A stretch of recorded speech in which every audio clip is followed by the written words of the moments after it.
Sir Jagan కుటుంబానికి చంద్రబాబు నాయుడు సేవ అనాలేమో sir ఈ వార్త చూస్తే కనుక. ఎందుకు అంటే చంద్రబాబు నాయుడు గారు జగన్ కుటుంబానికి వేలాది కోట్ల కాంట్రాక్ట్స్ ఇప్పించారు అనేది న్యూస్ ఈనాడు పత్రికలోనే ప్రముఖంగా ప్రచురించారు సార్. దీని మీద పవన్ కళ్యాణ్ గారు కూడా సీరియస్ అయినట్టు తెలుస్తుంది. అసలు ఏంటి సార్ ఈ ఇష్యూ? జగన్ కుటుంబ సేవలో చంద్రబాబు లేదా జగన్ సేవలో తరిస్తున్న చంద్రబాబు ఇలాగా వార్తలు వచ్చాయన్నమాట. అదేంటంటే ఇది ప్రధానంగా ఈనాడులోనే వచ్చింది. జగన్ ఫ్యామిలీలో జగన్కి వరుసకు బ్రదర్ అయ్యే వైఎస్ వెంకటరెడ్డి అనే అతని కాంట్రాక్టర్ బేస్గా అతనికి వైఎస్ఆర్ జిల్లా వేముల్లో దాదాపు 100 కోట్ల విలువైన ముగ్గురాళ్ళ కాంట్రాక్ట్, ముగ్గురాళ్ళు తయారు చేస్తారు కదా, ముగ్గు పిండి ముగ్గురు, ఆ కాంట్రాక్టు లాస్ట్ సంక్రాంతి కనుమ 15న కనుమ పండుగ రోజు అతనికి వచ్చిందనమాట.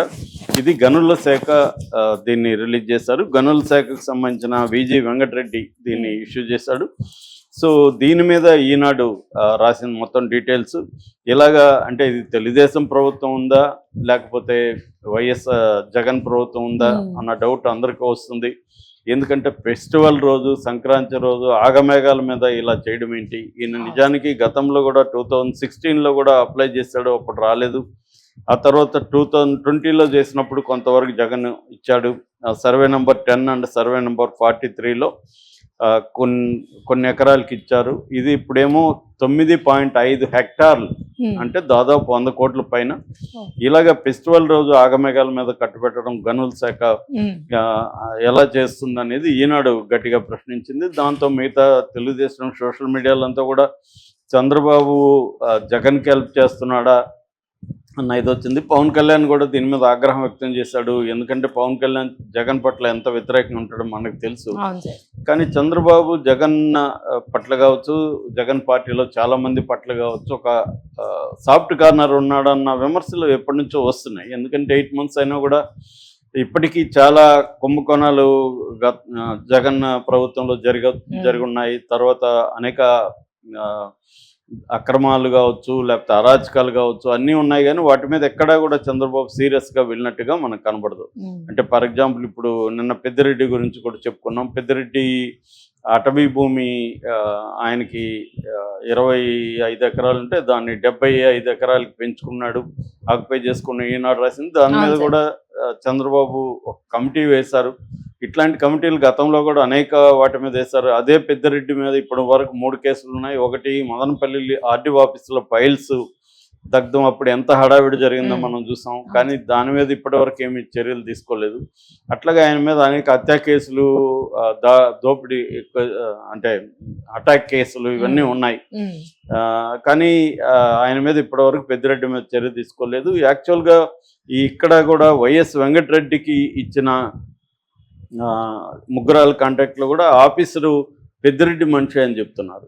ఎందుకంటే పెద్దిరెడ్డికి రాష్ట్రంలో జగన్ తర్వాత పరిపాలన మీద కంప్లీట్గా పట్టు పెద్దిరెడ్డిగా ఉంది. పెద్దిరెడ్డి కొడుకు రామచంద్రరెడ్డి, వాళ్ళ కొడుకు మిథున్ రెడ్డి, వీళ్ళిద్దరే మొత్తం చూసుకునేవాళ్ళు. ఆర్థిక లావాదేవీలంతా వీళ్ళే చూసుకునేవాళ్ళు. కాంట్రాక్టులు కావచ్చు, ఎక్కడెక్కడ ఏమేమి ఇదే ఓనర్లు ఉన్నాయి, దాన్ని ఎట్లా దోచుకోవాలి, పనులంతా పెద్దిరెడ్డి వీళ్ళే చూస్తారన్నది విమర్శలు ఉన్నాయి.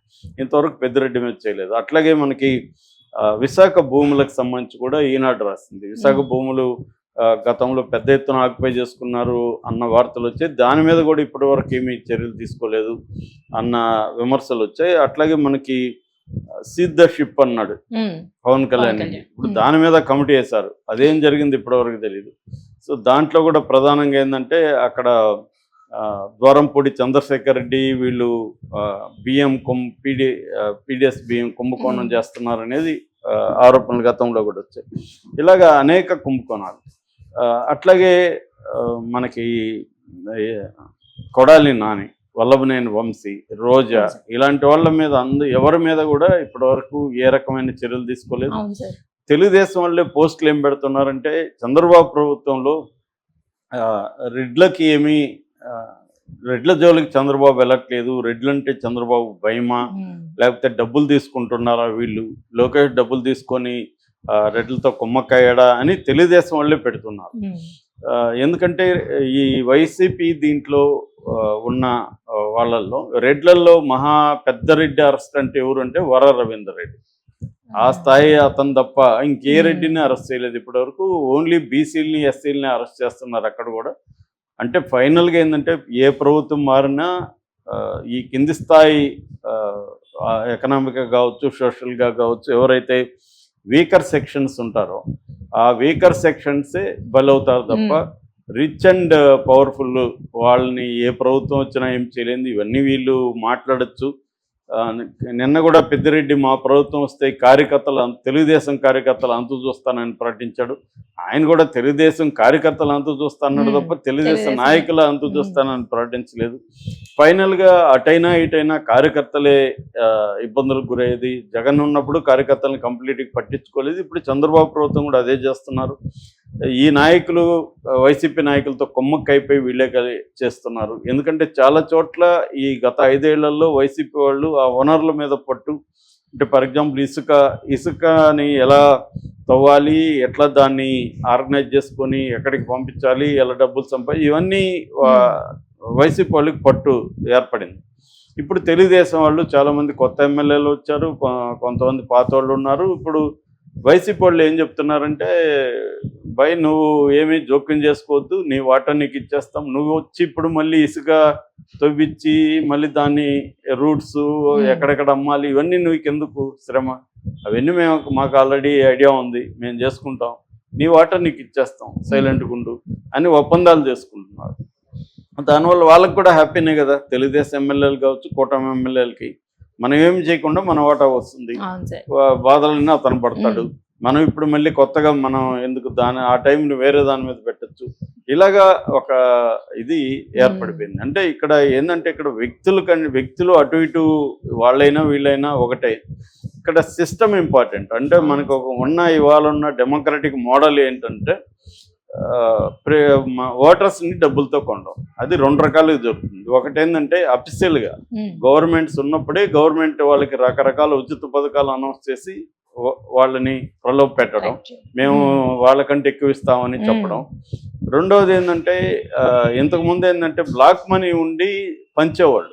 ఇప్పుడు బ్లాక్ మనీ కట్ అయింది చాలా వరకు, ఎందుకంటే ఈ డీటెయిల్ ఇవన్నీ రావడంతో. దాంతో వీళ్ళు ఏం చేస్తున్నారు, పార్టీలు తెలివిగా గవర్నమెంట్ డబ్బులే ఎన్నికల ముందు కోడ్ రాకముందు ఏదో ఒక పేరు, పసుపు కుంకుమ అంటారా, ఇంకోటి అంటారా, రైతులకి ఏదో అని మొత్తానికి వాళ్ళ అకౌంట్లలో డబ్బులు వేసేది. ఇది ప్రజల డబ్బులు, ట్యాక్స్ పేయర్స్ డబ్బులు వేసే డైరెక్ట్గా ఓటర్స్ కేసు. ఇది కాకుండా మళ్ళీ పార్టీల తరఫున డబ్బులు పంచడం. ఈ పద్ధతిలో ఇప్పుడు కరప్షన్ అనేది ఇక్కడే ఓటర్స్ దగ్గర నుంచి స్టార్ట్ అయింది.